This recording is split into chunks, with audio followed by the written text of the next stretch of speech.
ह्यांची इच्छा होती की वर्दी अंगावर पाहिजे. त्यामुळं मी त्यांचं स्वप्न पूर्ण केलं. मुलगा सायकलीवर यायचा आणि तो पुढे सायकल चालवायचा, त्याच्या मागे मी पळायचे. तो सायकल फास्ट चालवत असायचा आणि त्याच्या मागे मी पळायचे.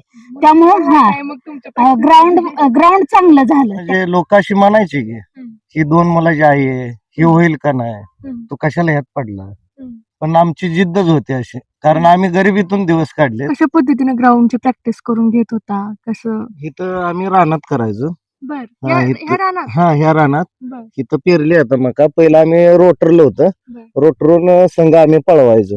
तेव्हा मी 7ला जायची, त्यावेळेस मुलं उठलेली नसायची, मुलगी पण उठलेली नसायची आणि मुलगा पण नव्हता. तसंच जायची मी.